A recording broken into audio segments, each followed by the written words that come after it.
क्या होगा? गुरुदेव को सब स्पष्ट बता देना उचित ही होगा।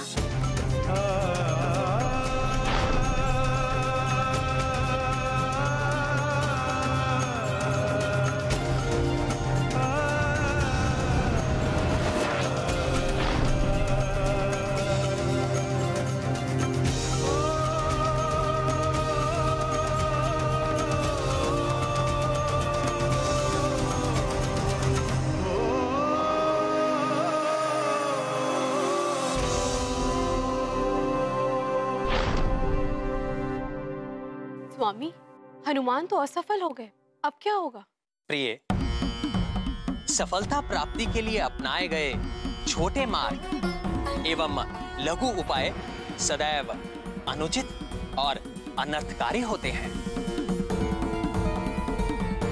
विशेष रूप से ज्ञान प्राप्ति के लिए कोई छोटा मार्ग नहीं होता, और जो ज्ञान प्राप्ति के लिए छोटे मार्ग को चुनते हैं उनका ज्ञान अधूरा रह जाता है, जो कभी कभी हानिकारक तो होता ही है, असफलता का कारण भी बनता है।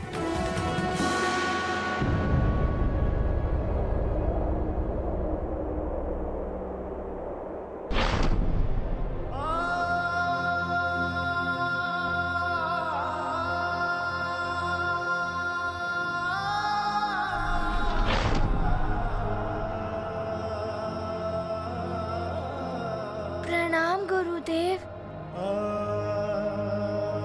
गुरुदेव, मैं आपके सौंपे गए कार्य में असफल रहा।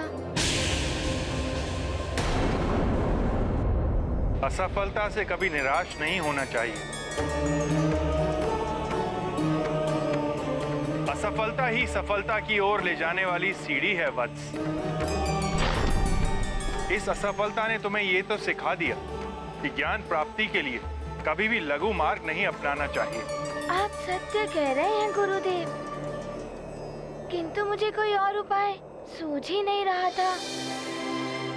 जल पात्र से ध्यान हटाकर उल्का पिंडों की गणना करूं तो जल छलक उठता है, और पात्र पर ध्यान देता तो गणना नहीं हो पा रही थी। वत्स, तुम प्रातः से सायंकाल तक अनेकों कार्य करते हो, किंतु उन कार्यों पर मन एकाग्र करते हुए श्वास लेना भूल जाते हो क्या? नहीं गुरुदेव। हनुमान, हमारा मस्तिष्क हृदय गति, श्वसन क्रिया, पाचन आदि क्रिया, देखना, सुनना, चलना, बोलना, सीखना, ये सब कार्य एक ही समय में एक साथ संपन्न करता है। हमारा मस्तिष्क असीम शक्तियों का भंडार है। आवश्यकता है तो उन्हें पहचान कर उनका प्रयोग करने की। मस्तिष्क के एक भाग को जल पात्र पर केंद्रित करो और दूसरे भाग को उल्का पिंडों पर। हनुमान, इस अभ्यास से ही तुम भावी जीवन में मन को एकाग्र करके एक साथ अनेक कार्य करने की दक्षता प्राप्त कर सकोगे। मन, आत्मा और बुद्धि के संतुलन को समझ पाओगे तुम। अब तो जान गए पुत्र कि तुम्हें कैसे अपना कार्य करना है। मैं सब समझ गया गुरुदेव। मन, मस्तिष्क और बुद्धि का ऐसा संतुलन बनाना है कि पात्र से ध्यान भी ना हटे और उल्का पिंडों की गणना भी होती रहे। उचित है पुत्र, अब जाओ और पुनः प्रयास करो। अवश्य गुरुदेव, प्रणाम। असफलता में ज्ञान निहित गुरु वचन से हुआ विदित। गुरु ने गूढ़ पाठ सिखाया, महत्व परिश्रम का समझाया। संतुलित हो मन और बुद्धि, संभव होगी तब कार्य सिद्धि। हनुमत करेंगे पुनः प्रयास, गुरु सूत्र मेरे साथ मेरी माता एवं पिताश्री का भी आशीर्वाद है। महाबली हनुमत की रुचिकर लीला राम भगत की जय जय जय नंदन राम जय जय जय महाबली हनुमान। अब देख वानर नरेश, मैं तेरी देह को कितनी भागों में विभाजित करता हूँ। अब तू नहीं बचेगा मेरे वार से।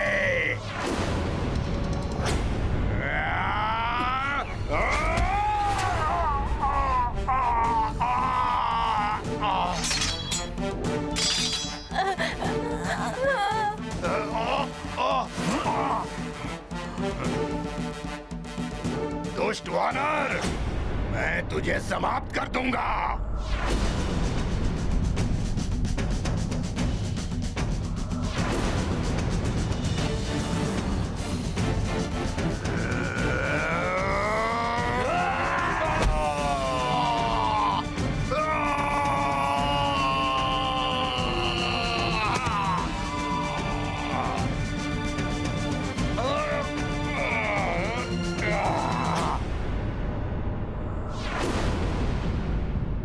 मुझे यहाँ से निकाल तुच्छ वानर।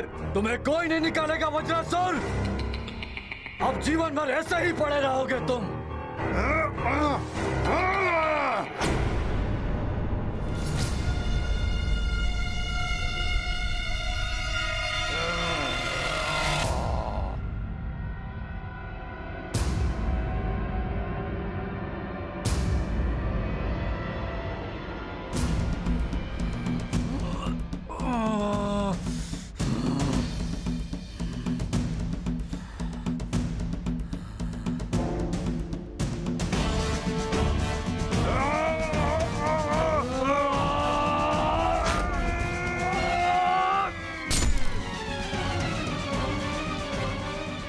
मृत्यु नहीं होगी वानर, और बाहर आते ही तुझे और तेरी सारी वानर प्रजाति को मिटा दूंगा मैं।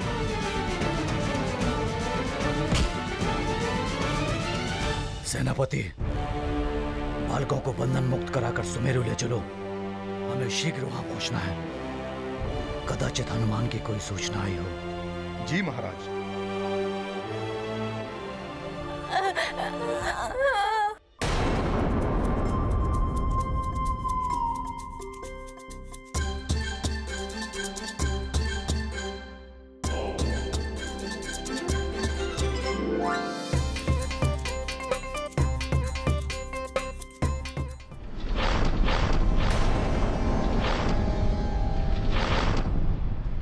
इससे बचना होगा और उनकी गणना भी करनी है।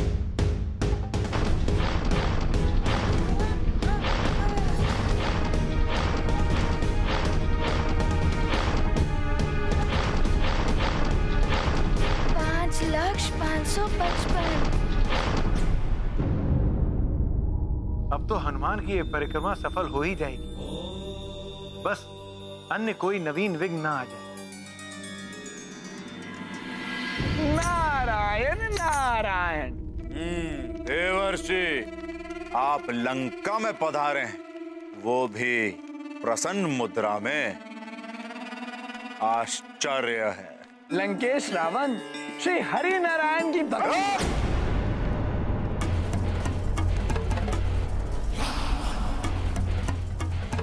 नारायण, छलिया नारायण का नाम नहीं लेंगे आप मेरे सामने। रावण, मैं तो ये बताने आया हूँ कि तुम्हें ज्ञात भी है कि आजकल क्या हो रहा है सूर्यलोक में। स्वयं सूर्यदेव शिक्षा दे रहे हैं हनुमान को, वो भी किसी विशेष कार्य के लिए। वो ज्ञात है मुझे, परंतु आप हनुमान के किस विशेष कार्य के बारे में बात कर रहे हैं?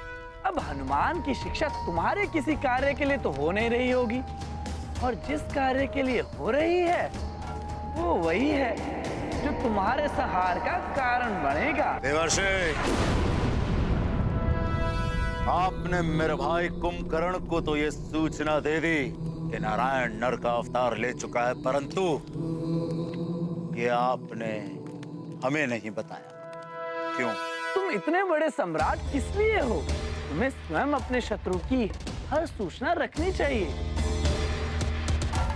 मैं तो कहता हूँ कि अभी भी श्री हरि की शरण में आ जाओ, कल्याण होगा तुम्हारा।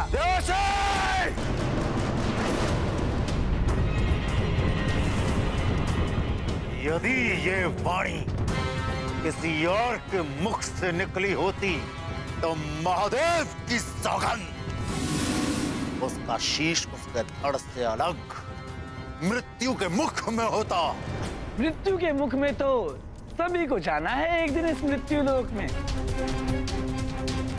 मृत्यु ही अटल सत्य है। नारायण नारायण। सूर्यदेव स्वयं हनुमान को शिक्षा दे रहे हैं। उन्हें रोकने के लिए भी स्वयं ही जाना होगा। ठहरो रावण। प्रणाम दैत्य गुरु। कल्याण भवन। रावण, जो कार्य शब्द कर सकते हैं वहां तलवार का प्रयोग नहीं किया जाता। युक्ति से काम लो इस बार। किस युक्ति की बात कर रहे हैं आप? रावण, हनुमान को 7 दिनों में अपनी शिक्षा पूर्ण करनी है। एक बात मैं बता दूं, हनुमान की भांति ही वरुण देव का पुत्र गौ भी सूर्य देव के पास शिक्षा लेने के लिए गया था, परंतु सूर्य देव ने उन्हें शिक्षा देने से मना कर दिया। समझ गया दैत्य गुरु कि मुझे क्या करना है। अब किसी भी स्थिति में 7 दिन में हनुमान की शिक्षा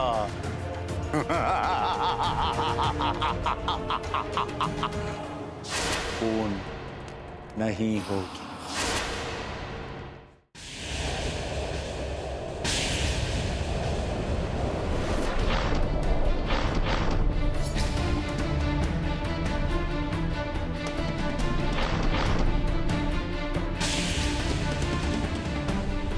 लक्ष्य 556।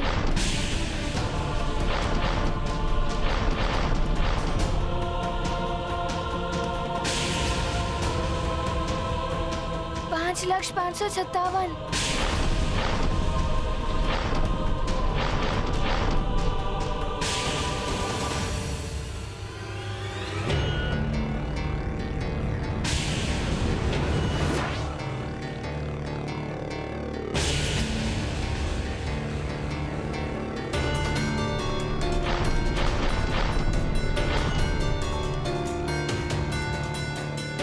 लक्ष्य 558, 5 लक्ष्य 559, 5 लक्ष्य 560, 5 लक्ष्य 561।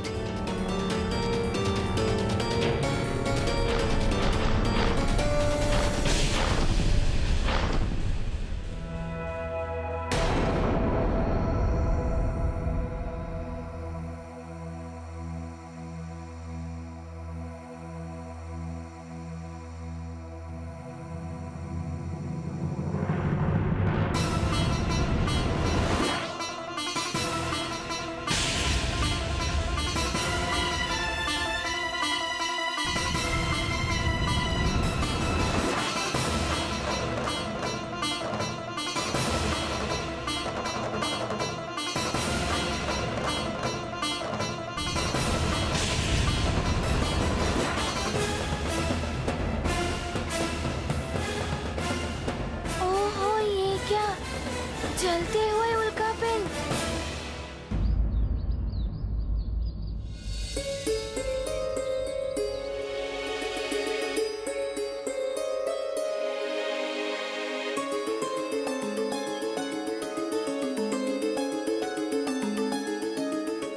चिंता मत कीजिए महारानी जी, सूचना आ गई है। महाराज किसी भी क्षण आते ही होंगे। सारे बालक कुशलता से ही हो। मुझे तो भरोसा है महाराज पर, वे बालकों को कुछ नहीं होने देंगे।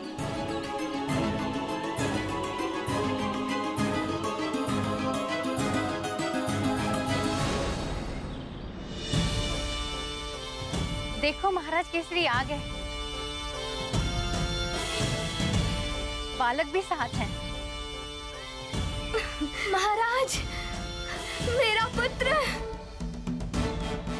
स्वामी, कुशल तो हो ना पुत्र। देखिए, आपके पराक्रम से सभी परिवार कितने प्रसन्न हो उठे हैं। सब माताओं के जैसे प्राण वापस लौट आए। मेरे पुत्र, मेरे लाल, तुझे असुरों ने सताया तो नहीं? माँ, मुझे उन असुरों के सताने का भय नहीं था, मुझे आप सबकी चिंता थी। महाराज ने आकर हम सबको बचा लिया।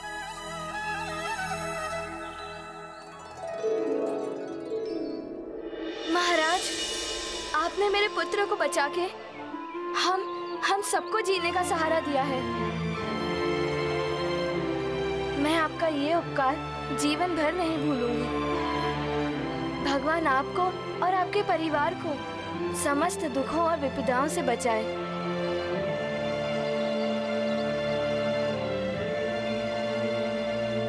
बहन, प्रजा और शरणागत की रक्षा करना तो राजा का कर्तव्य है। प्रजा राजा की संतान के समान होती है।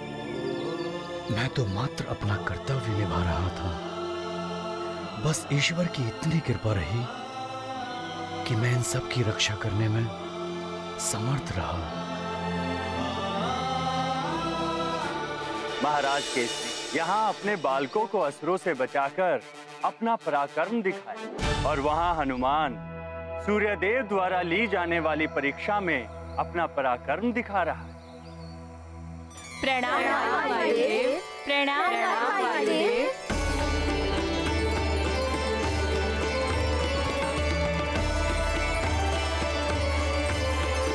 अर्थात सूर्यदेव ने मेरे पुत्र हनुमान को अपने शिष्य के रूप में स्वीकार कर लिया। हाँ देवी अंजना, अब संसार के सबसे बड़े ज्ञान मंदिर के आचार्य सूर्यदेव उसके गुरु हैं।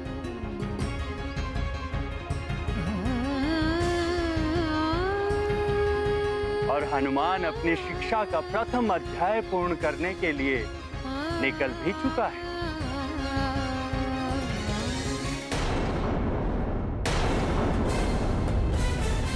इन जलते हुए उल्कापिंडों की गणना करने में बड़ी ही कठिनाई होगी। ये सब तो गोलाकार घूमते हुए आगे आ रहे हैं।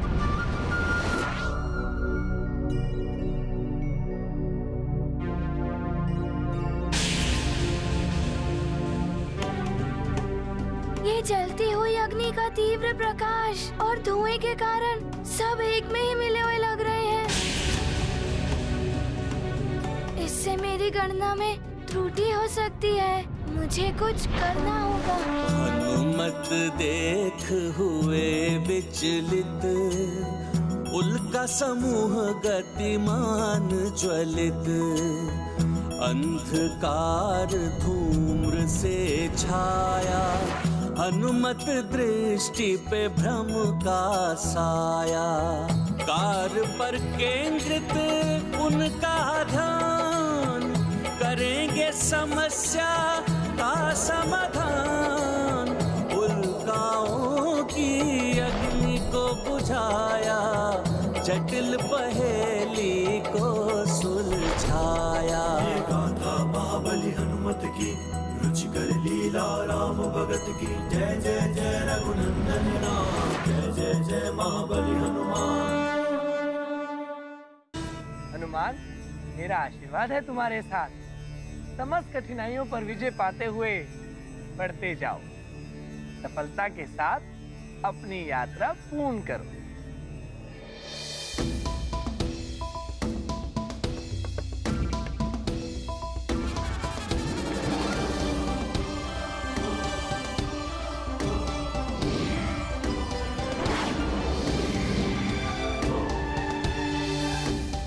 हनुमान, कोई भी विपदा या बाधा अब तुम्हारे मार्ग में बाधक न बन सके।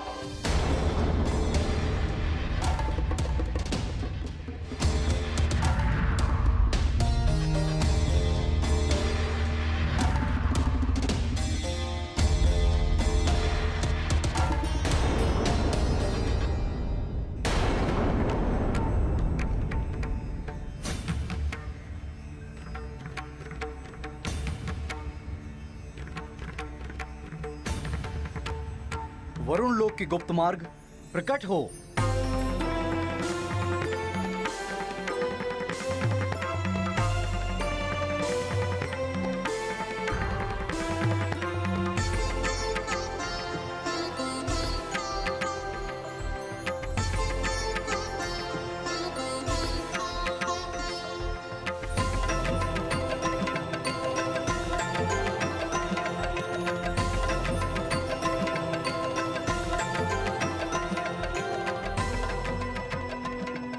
आप आ गए स्वामी। देखिए ना क्या दशा हो गई है मेरे पुत्र की। अन्न जल सब कुछ त्याग दिया है इसने और विश्राम भी नहीं कर रहा। यहाँ तक कि किसी को अपने समीप भी नहीं आने दे रहा है। ये सब सूर्य देव के कारण हुआ है। ऐसा नहीं है देवी, ये सब गौ की अक्षमता के कारण हुआ है। ये स्वयं ही सूर्यदेव को प्रभावित नहीं कर पाया। आप इस पर क्यों क्रोधित हो रहे हैं? आप स्वयं सोचिए ना, एक वानर पुत्र एक देव पुत्र से कैसे अधिक योग्य हो सकता है? मुझे तो स्पष्ट दिखाई दे रहा है कि सूर्य देव ने पक्षपात किया है। पक्षपात? सूर्यदेव क्यों करेंगे पक्षपात? क्यों? आपको स्मरण नहीं? लंकेश रावण के बंधन से हनुमान ने ही उन्हें मुक्त कराया था।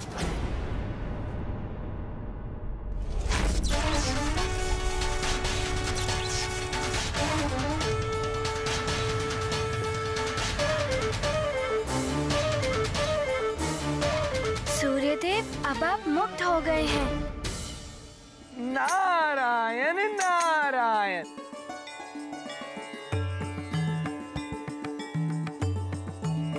प्रणाम देवर्षि। शुभमस्तु। सूर्यदेव को लंकेश से मुक्त कराने वाले हनुमान ही तो थे। अब जब हनुमान को शीघ्र ही शिक्षा की आवश्यकता थी तो हनुमान की योग्यता देखकर सूर्यदेव ने शिक्षा के लिए उनका चयन कर लिया। वही तो मैं भी कह रही हूँ कि हनुमान की वो योग्यता देखी सूर्यदेव ने।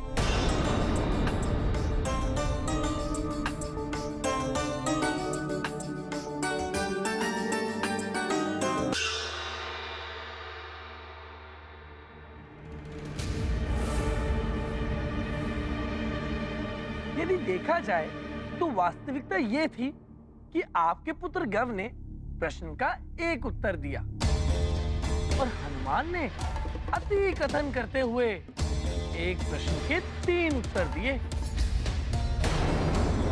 फिर भी हनुमान को उत्तीर्ण कर दिया और आपके पुत्र गव को अनुत्तीर्ण मान लिया। सुना आपने स्वामी, एक प्रश्न के 3 उत्तर देना तो अनुचित है ना? फिर भी उसे योग्य ठहरा दिया सूर्यदेव ने। वरुण देव, हनुमान भले ही वानर बालक है, किंतु क्षमता एवं योग्यता में देव पुत्रों से तो क्या, आप सब देवताओं से भी बढ़कर हो जाएगा एक दिन। मुझे तो प्रतीत हो रहा है कि एक दिन संसार आप सब देवताओं को नहीं पूजेगा, अपितु हनुमान की पूजा करेगा। सुना आपने, देवर्षि जो कह रहे हैं पूर्णतः सत्य है। अब आप ही बताइए पिताश्री, वानर पुत्र देव पुत्र से श्रेष्ठ हो गया तो देवों को कौन पूछेगा?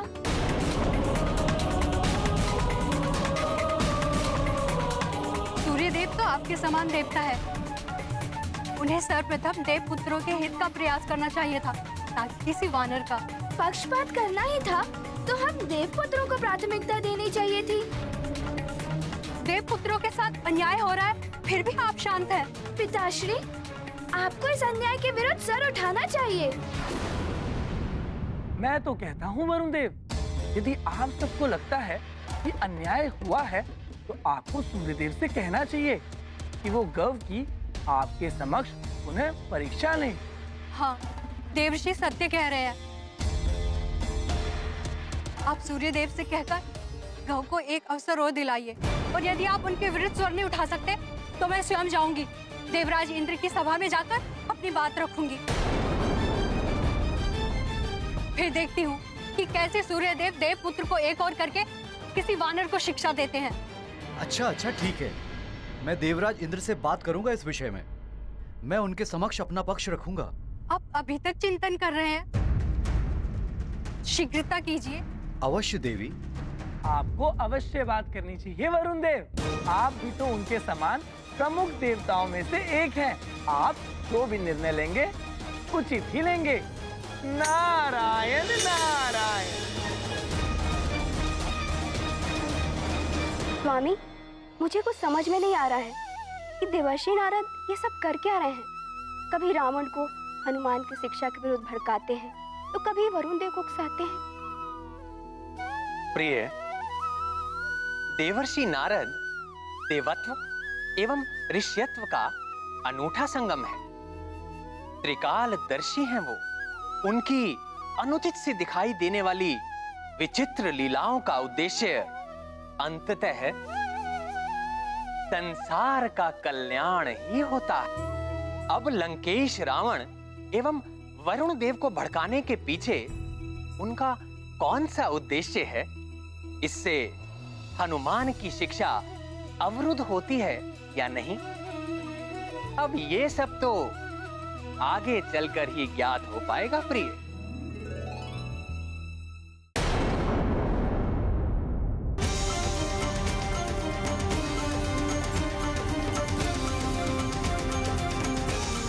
छालाक 119। कुछ ही दूरी की यात्रा शेष है, किंतु मुझे शीघ्रता करनी होगी। संध्या काल से पूर्व ही ये कार्य संपन्न करना होगा मुझे।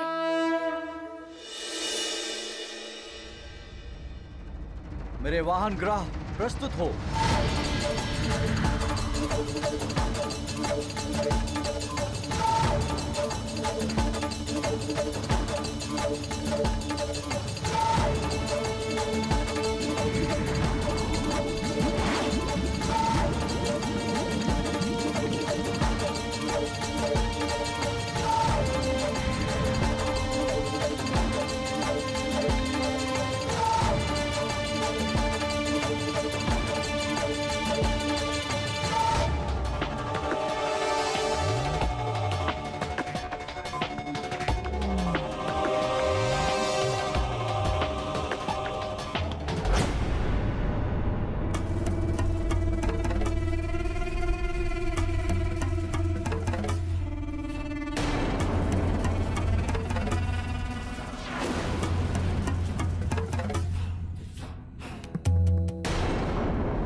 लंकेश रावण, आपने मेरा मार्ग रोका। आज लंकेश रावण आपका मार्ग रोकने नहीं, अपितु आपको मार्ग दिखाने आए हैं। मित्रता करने आए हैं आपके साथ वरुण देव। मित्रता? लंकेश, आप तो मित्रता उसी से करते हैं जिससे आपको कुछ लाभ हो। शत्रु का शत्रु भी मित्र होता है वरुण देव। हम जानते हैं उस तुच्छ वानर के कारण आपके पुत्र, एक देव पुत्र के साथ अन्याय किया गया है। वो भी किस लिए? इसलिए कि उसने सूर्य देव को बंधन से मुक्त कराया था। उस उपकार का मूल्य चुकाया गया है आपके पुत्र पर अन्याय करके वरुण देव। अन्याय मेरे पुत्र के साथ हुआ है, आपके साथ तो नहीं ना? अन्याय सुनने में एक साधारण शब्द, किंतु इसकी पीड़ा वही हृदय समझ सकता है जिसके साथ होता है ये अन्याय। समुद्र मंथन के समय अमृत बांटने में किया गया अन्याय। छल करके कितने ही असुरों का संहार किया गया अन्याय। मुझे नर और वानर छोड़कर सबसे अवध्य रहने का वरदान प्राप्त हुआ स्वयं ब्रह्मदेव से। तो मेरे काल के लिए नर और वानर के रूप में जन्म लेने की प्रक्रिया आरंभ कर दी गई वरुण देव। ये होता है अन्याय। अब उसी वानर बालक के कारण आपके पुत्र के साथ भी हो रहा है। यही अन्याय। वो वानर बालक मेरा भी शत्रु है। उसकी शिक्षा, कोई कार्य, उसे रोकना मेरा परम धर्म है। वरुण देव, अन्याय के विरुद्ध इस युद्ध में आप मेरा साथ दें। लंकेश, अभी मेरा इतना बुरा समय नहीं आया कि मुझे अपनी लड़ाई लड़ने के लिए किसी असुर की सहायता की आवश्यकता पड़े। मेरी ग्रह दशा ठीक है। मेरे अन्याय का निर्णय देव सभा में हो जाएगा। ग्रह दशा?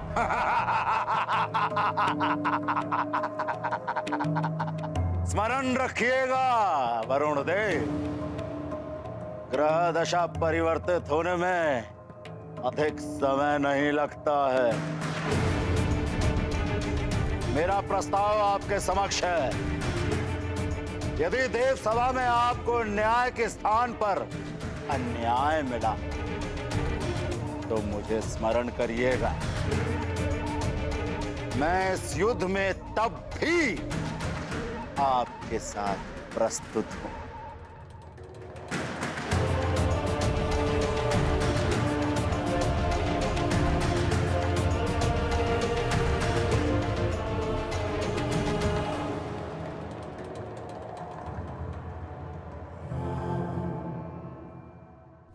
अपने पुत्र को अधिकार दिलाने के लिए मुझे किसी रावण की आवश्यकता नहीं है।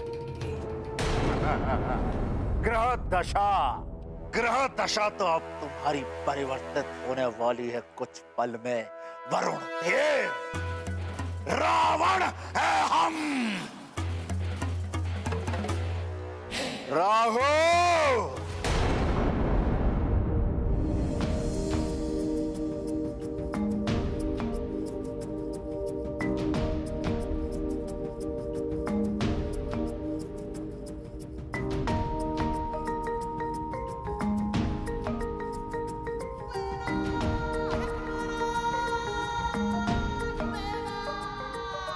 तो गुरुदेव का रथ भी दिखाई देने लगा है।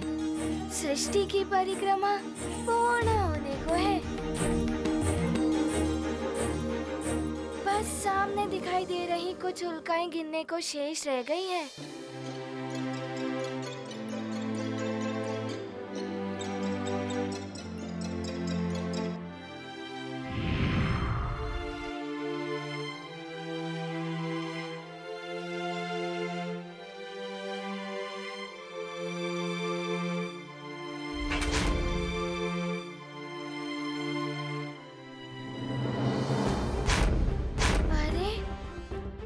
पिंडों को तो मैं कुछ ही क्षणों में गिन लूंगा। राहु! जय हो लंकेश। कैसे स्मरण किया आपने? राहु, अपनी ग्रह दिशा से प्रभावित कर दो वरुण देव। उसके सर पर सवार हो जाओ। इतना विवश कर दो उसे कि उसका हर निर्णय विपरीत ही हो। उसका हर अनुचित निर्णय हमारे लिए उचित निर्णय होगा। किंतु लंकेश, पिछली बार ब्रह्मदेव ने मुझे चेतावनी दी थी कि मुझ लंकेश का कोई आदेश ना मानना, तभी तुम्हें ग्रहों के रूप में देवता के समान रखा जाएगा। यही ना राहु? ये छल है इन देवताओं का। तुम कुछ भी कर लो, तुम्हें सदैव ये संसार एक असुर के रूप में ही देखेगा। राहु, तुम्हें देवताओं की दास्तां स्वीकार है या अपने असुरों का हित साधोगे तुम? आपने मेरे नेत्रों पर पड़ा ब्रह्म का आवरण हटा दिया है लंकेश। मैं अभी जाकर वरुण देव की मति को भ्रष्ट कर देता हूं। जय हो लंकेश।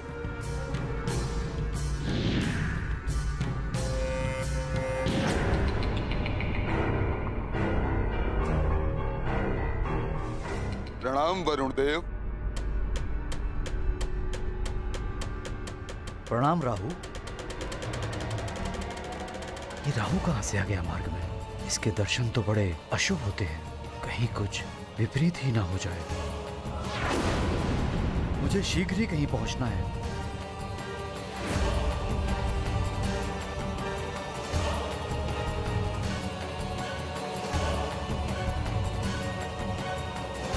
मुझसे तो बचकर निकल ली, किंतु मेरी छाया से कैसे बचोगे? वो तो तुम पर पड़ ही जाएगी और उसके पश्चात तुम्हारे सभी निर्णय विपरीत ही होंगे।